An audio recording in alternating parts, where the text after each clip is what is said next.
UMKM ini perlu merespon ada perubahan-perubahan di dunia bisnis saat ini. Digitalisasi itu adalah satu cara untuk mereka bisa masuk ke dunia baru ini. Betul. Jadi kita kan bicara digital itu bukan hanya bicara e-commerce atau medsos, tapi adalah otomasi. Nah, ini yang menuntut UMKM itu harus terus belajar. Walaupun dengan platform e-commerce itu orang itu bisa menjangkau pasar yang lebih luas, nah itu tantangannya.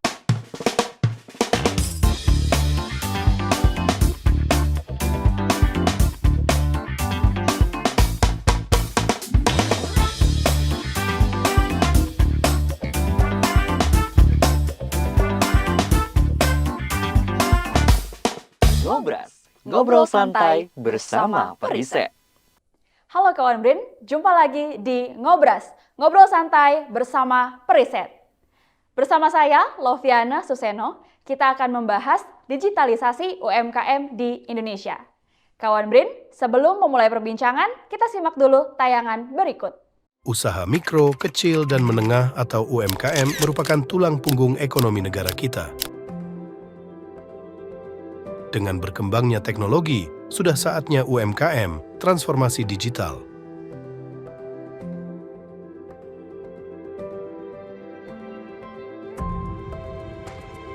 Terbatasnya akses pasar, kurangnya visibilitas secara online, dan kendala operasional menjadi tantangan UMKM.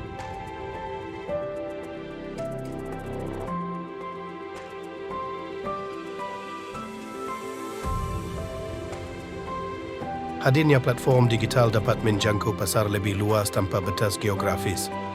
Dengan e-commerce dan media sosial, produk atau jasa UMKM dapat dikenal konsumen seluruh penjuru tanah air.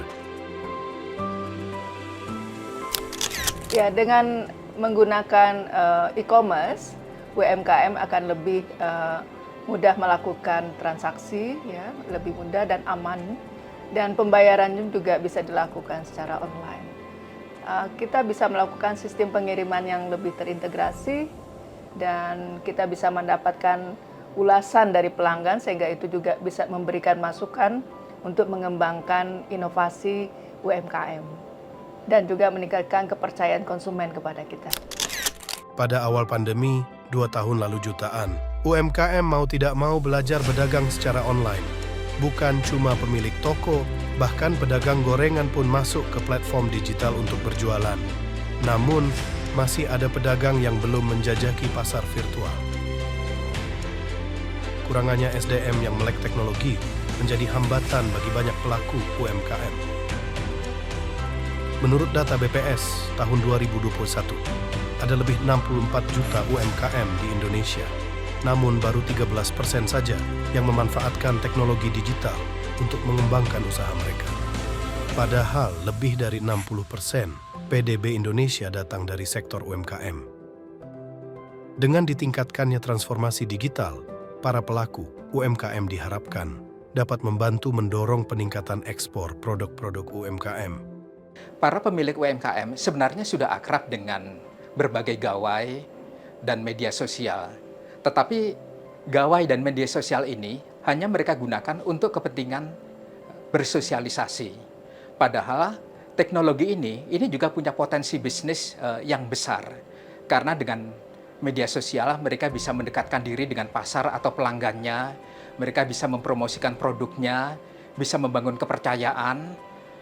Sementara untuk kepentingan transaksi penjualannya, mereka bisa memanfaatkan platform e-commerce. Karena media sosial sendiri tidak memiliki fasilitas transaksi yang aman.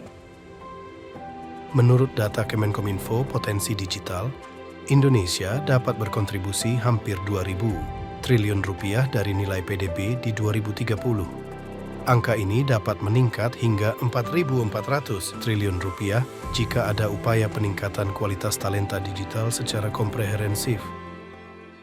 Bukan semata menghadirkan dalam platform digital.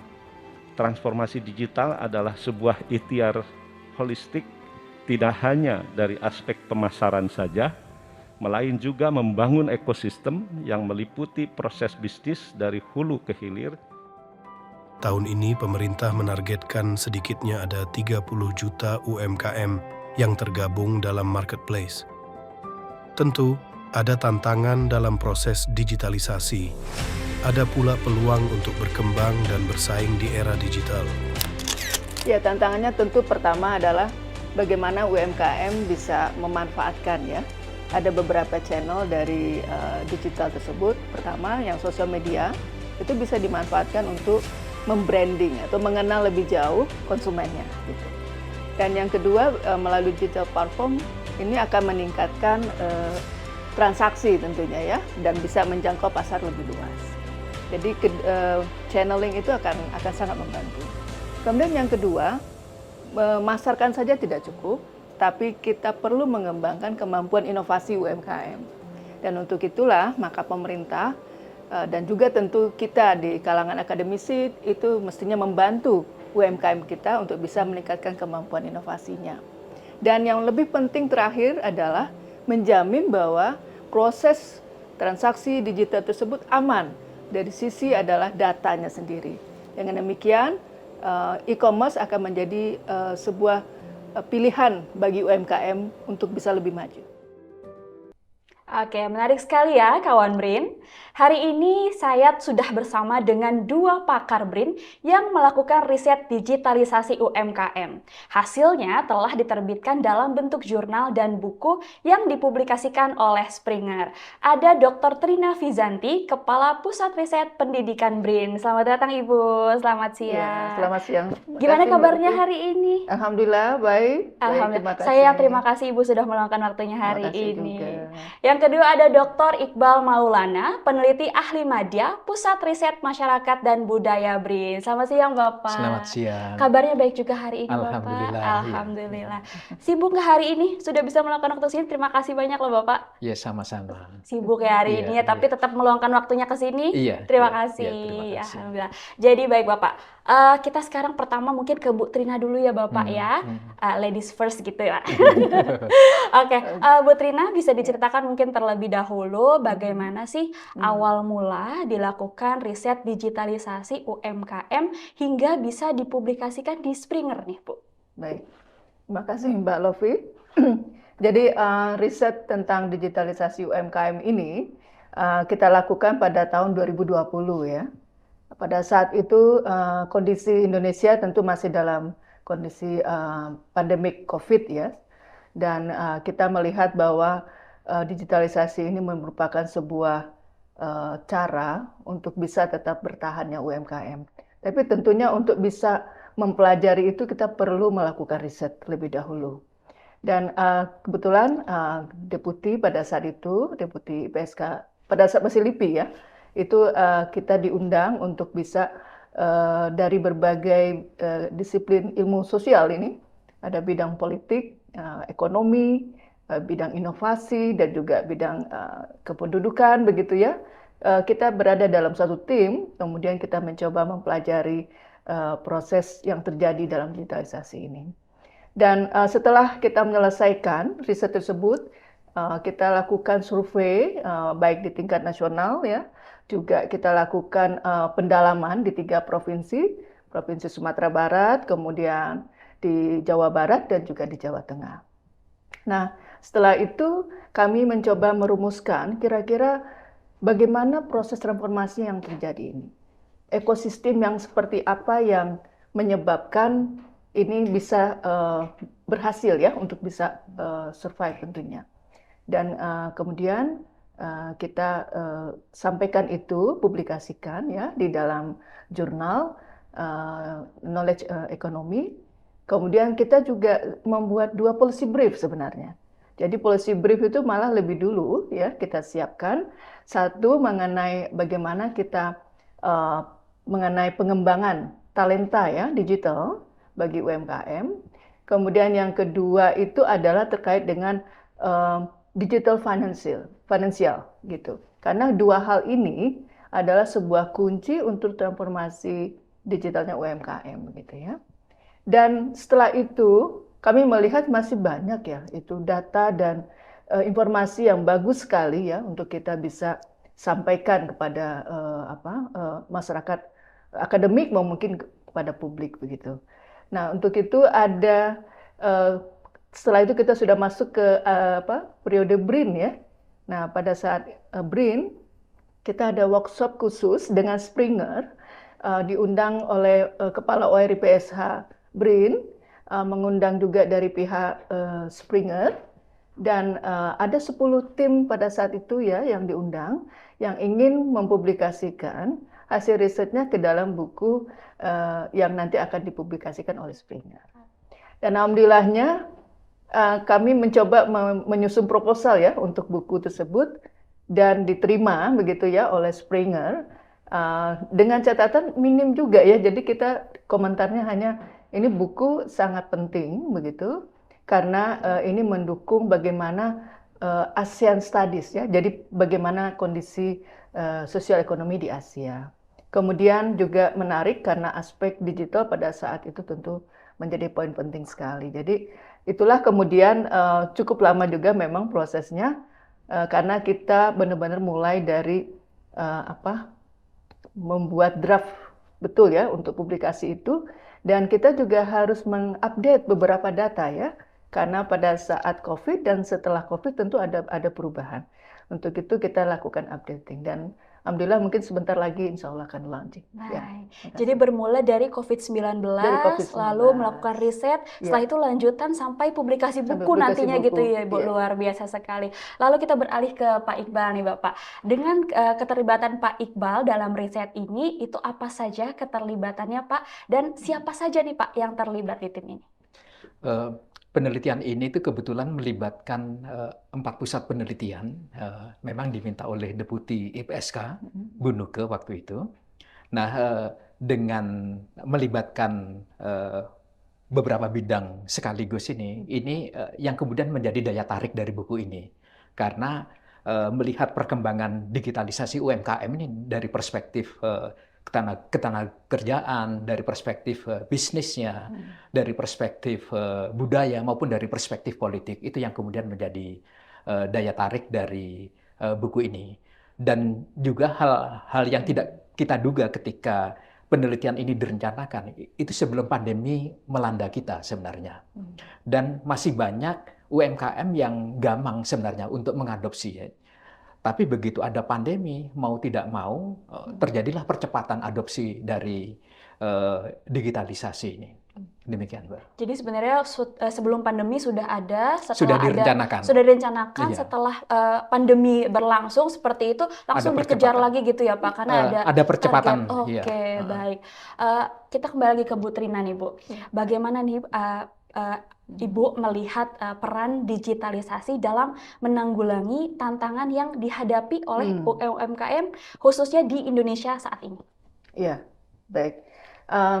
Jadi sebenarnya kan kita ini masuk ke area sebuah bisnis yang baru ya saat ini, yang muncullah pola-pola yang baru ya dari model-model konvensional sebelumnya. Jadi tentunya UMKM ini perlu merespon kan, perlu merespon ada perubahan-perubahan di dunia bisnis saat ini. Maka digitalisasi itu adalah satu cara untuk mereka bisa masuk ke dunia baru ini, begitu ya.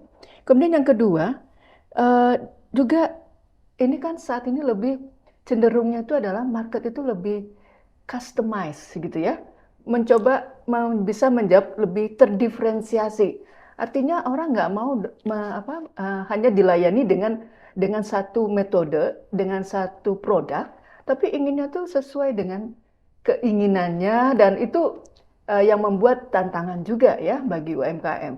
Dengan digitalisasi tentu itu akan membuat ada data yang tersedia di digital tersebut, dan ini sebenarnya aset untuk bisa dikaji lebih jauh sehingga bisa menjawab kebutuhan dari market begitu. Ya, kemudian ekosistem. Nah, sekarang orang persaingannya kan bukan hanya bisnis dengan bisnis saja, bukan satu entitas dengan satu entitas ya, tapi orang bicara ekosistem. Ekosistem itu ada aktor-aktor lain selain UMKM itu sendiri ya, yang membuat mereka itu bisa punya daya saing. Contoh nih, misalnya di situ ada juga katakanlah konsultan misalnya, konsultan untuk data. Itu banyak Mbak yang dilakukan untuk bisa membantu UMKM. Bahkan sekarang kita digital ya, Mereka kan perlu misalnya memfoto, mengcapture produknya.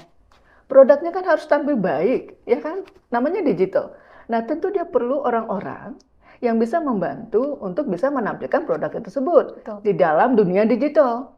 Nah, ini satu lagi aktor yang diperlukan. Nah, kemudian finance.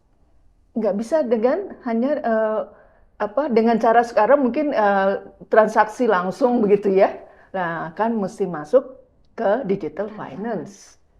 Nah, begitu kemudian masuk lagi nanti bicara tentang tentu peran dari pemerintah sendiri ya, bagaimana bisa memproteksi soal transaksinya, tentang data, tentang copyright dan seterusnya. Jadi persaingan saat ini bukan lagi bicara tentang entitas satu persatu, tapi bicara persaingan ekosistem dengan ekosistem. Itu Mbak jadinya. Pentingnya. Jadi banyak peran juga yang terlibat dan berkesinambungan gitu ya Ibu ya. Betul, Dan ada betul. inovasi-inovasi baru juga Iya, gitu ya. iya. Baik, oke. Pak Iqbal, sejauh mana nih Pak kesiapan UMKM dalam transformasi digital? Kalau hanya untuk melakukan koneksi terhadap platform e-commerce, sekarang siapapun siap gitu ya. Karena hanya dengan modal HP itu banyak pedagang-pedagang kecil juga langsung connect terhadap channelnya GoFood ataupun Tokopedia gitu ya.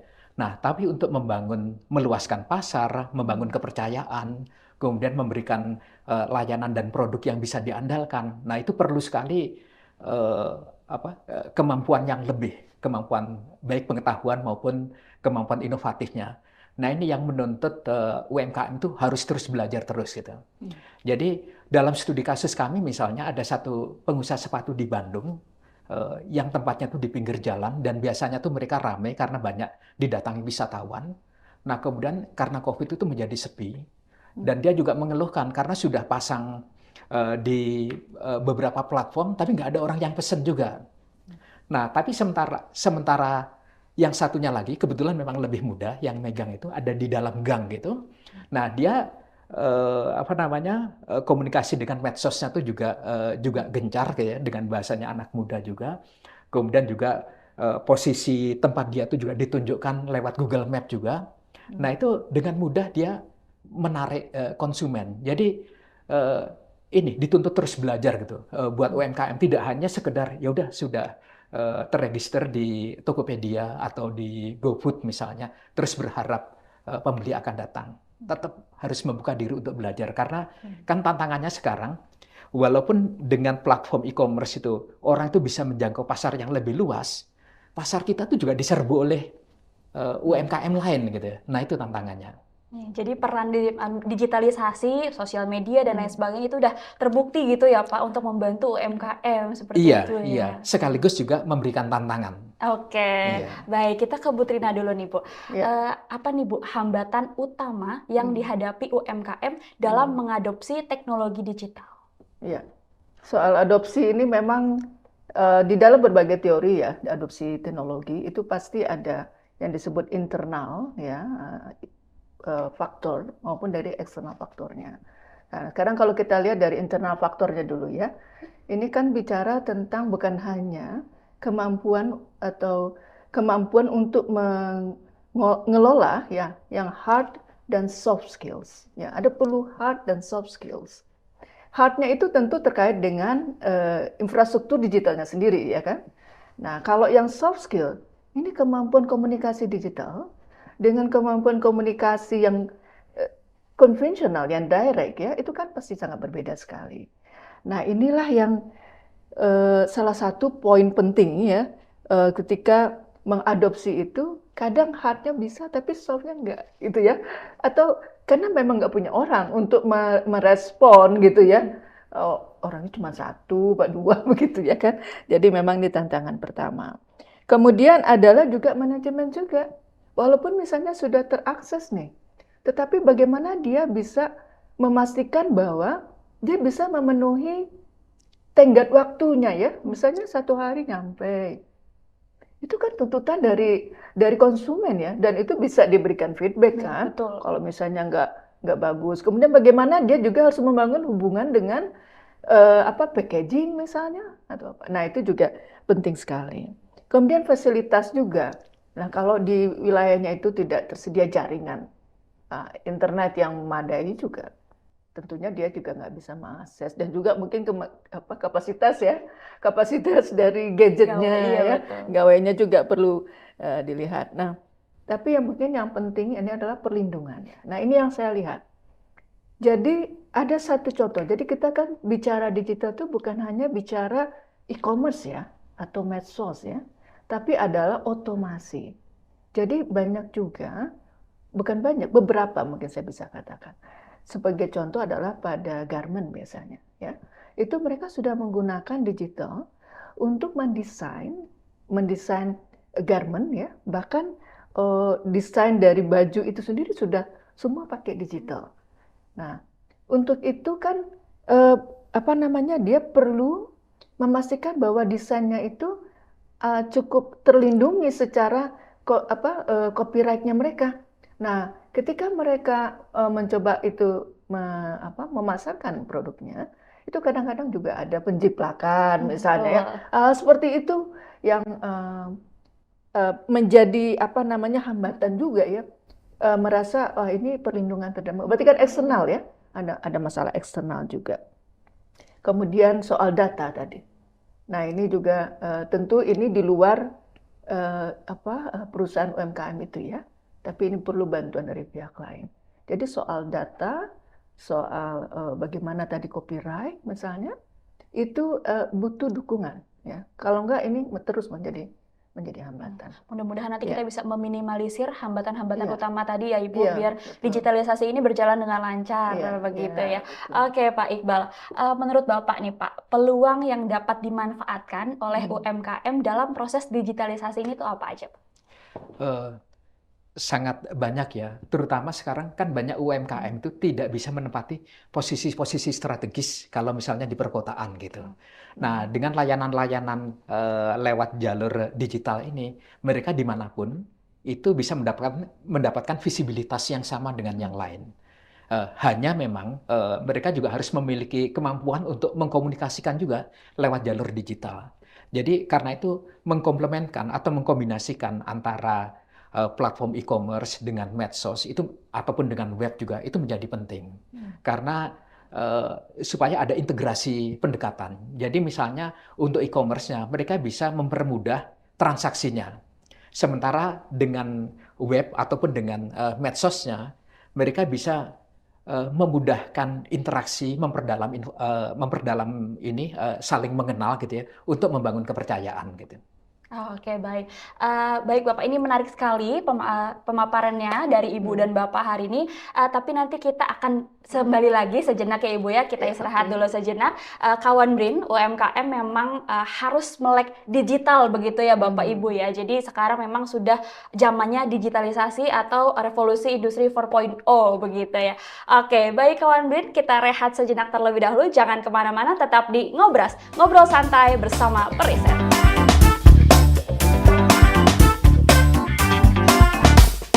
Ngobras, ngobrol santai bersama Periset.